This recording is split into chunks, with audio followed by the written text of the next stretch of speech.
নমস্কার বন্ধুরা, শিবানীজ রান্নাঘরে সবাইকে স্বাগত। আজ আমি নিয়ে এসেছি মাছের একটা ভীষণই টেস্টি রেসিপি। গরম ভাতের সঙ্গে খেতে কিন্তু এটা দারুণ লাগে। একবার হলো এই রেসিপিটা করে দেখবেন বন্ধুরা, ভীষণই ভালো হয়। চলুন তাহলে রেসিপিটা দেখে নেওয়া যাক।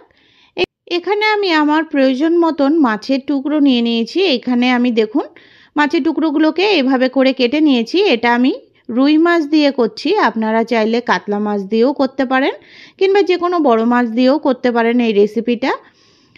এবার মাছগুলোকে ভালো করে ধুয়ে জল ঝরিয়ে নিয়েছি। তারপরে এখানে একটু লেবু চিপে এর রসটা মাছের মধ্যে একটু দিয়ে দিলাম।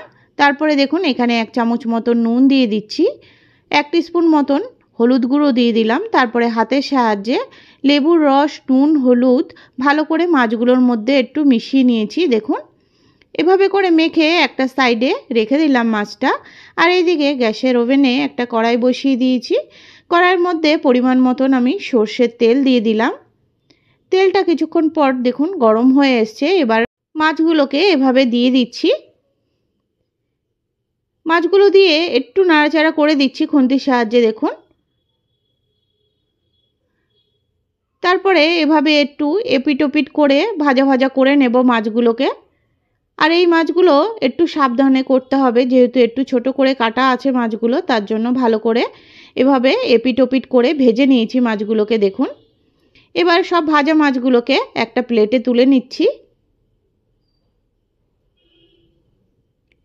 এবার ওই একই তেলে এখানে ফোড়নের জন্য দিয়ে দিচ্ছি 1 টিস্পুন মতন কালো জিরে। আর এখানে একটা বড় সাইজের পেঁয়াজ একটু স্লাইস করে কেটে নিয়েছিলাম, ওটাই দিয়ে দিলাম। পেঁয়াজটাকে একটু ভালো করে নাড়াচাড়া করে দিচ্ছি। আর এই পেঁয়াজটা একদম গোল্ডেন কালার হয়ে যাবে ততক্ষণ কিন্তু আমি এটাকে ভেজে নেব। দেখুন কালারটা কিন্তু হালকা চেঞ্জ হওয়া শুরু করে দিয়েছে। এরপরে এখানে আমি প্রায় 10 থেকে 12 কোয়া রসুন এভাবে গোটা গোটাই দিয়ে দেব। আর রসুনটা এই তেলের সঙ্গে একটু হালকা ভেজে নেব। আর এই রসুনগুলো কিন্তু এভাবে গোটা গোটাই ভালো লাগবে। আর এখানে দেখুন আদা, কাঁচা লঙ্কা আর কিছুটা পরিমাণ রসুন বেটে নিয়েছিলাম, ওটাই দিয়ে দিলাম। ঝালটা আপনাদের পছন্দ মতন কম বেশি নিয়ে নেবেন। তারপরে দেখুন এবার আদা, রসুন, কাঁচা লঙ্কা সব কিছু একটু পেঁয়াজটার সঙ্গে ভালো করে মিশিয়ে নিয়েছি। একটু নাড়াচাড়া করে এখানে একটা মিডিয়াম সাইজের টমেটো একটু ঝিরিঝিরি করে কেটে নিয়েছি, ওটাই দিয়ে দিলাম। আর এখানে দিয়ে দিচ্ছি 1 টিস্পুন মতন নুন। এবার নুনটা দিয়েও ভালো করে মশলাটার সঙ্গে একটু মিশিয়ে নিচ্ছি।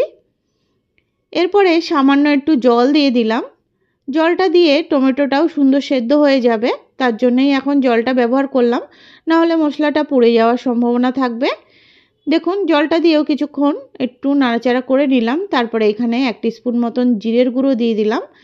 আর এখানে দিচ্ছি 1 টিস্পুন মতন কাশ্মীরি রেড চিলি পাউডার আর 1 টিস্পুন মতন হলুদ গুঁড়ো। এবার সব কিছুকে মশলাটার সঙ্গে ভালো করে আবার একটু মিশিয়ে নিচ্ছি। মশলাটার সঙ্গে ভালো করে মিশিয়ে নেওয়া হয়ে গেল। এবার সিম করে একটু মশলাটাকে কিছুক্ষণ কষিয়ে নেব। দেখুন মশলাটা সুন্দর কষে এসছে, হালকা তেল ছাড়া শুরু করে দিয়েছে। এরপরে ভেজে রাখা মাছগুলো দিয়ে দিচ্ছি। মাছগুলো দিয়েও এভাবে আলতো করে একটু মিশিয়ে নিচ্ছি দেখুন মশলাটার সঙ্গে। এরপরে এখানে সামান্য একটু জল দিয়ে দিলাম। এই রেসিপিতে কিন্তু বেশি জল ভালো লাগবে না, তার জন্য একদম মাখা মাখা রেসিপিটা হবে, তার জন্য খুব সামান্য একটু জল দিলাম। জলটা আপনারা বুঝেই দেবেন। আর এখানে দেখুন ঝোলটাও সুন্দর ফুটে উঠেছে। এরপরে একটু মোটা করে কেটে রাখা পেঁয়াজ, দেখুন এটা আপনারা দেখেই বুঝে যাবেন। একটু এভাবে মোটা মোটা করে কেটে রেখেছিলাম পেঁয়াজগুলো, প্রায় একটা বড় সাইজের পেঁয়াজ দিয়ে দিয়েছি। এভাবে দিয়ে পেঁয়াজগুলোকে একটু নাড়াচাড়া করে একদম সিম করে 2 থেকে 3 মিনিটের জন্য একটু ঢেকে দেব। দেখুন 2 থেকে 3 মিনিট পর ঢাকা খুলে পেঁয়াজগুলো কিন্তু সুন্দর সেদ্ধ হয়ে এসছে। আর এই পেঁয়াজগুলো কিন্তু একদম গলে যাবে না, একটু গোটা গোটা থাকবে। দেখুন এটা আপনারা দেখেই বুঝে যাবেন। দেখুন রেসিপিটা কিন্তু আমার পুরোপুরি কমপ্লিট হয়ে গেছে। এভাবে একবার গরম গরম ভাতের সঙ্গে খেয়ে দেখবেন বন্ধুরা, ভীষণ ভালো লাগে। রেসিপিটা যদি ভালো লাগে অবশ্যই চ্যানেলটিকে সাবস্ক্রাইব করার অনুরোধ রইল। আর যারা সাবস্ক্রাইব করে রেখেছেন তাদেরকে অসংখ্য ধন্যবাদ। একবার হলেও এই রেসিপিটা করে দেখতে পারেন। রেসিপিটা ভালো লাগলে অবশ্যই একটা লাইক করবেন। আজ তবে এটুকুই।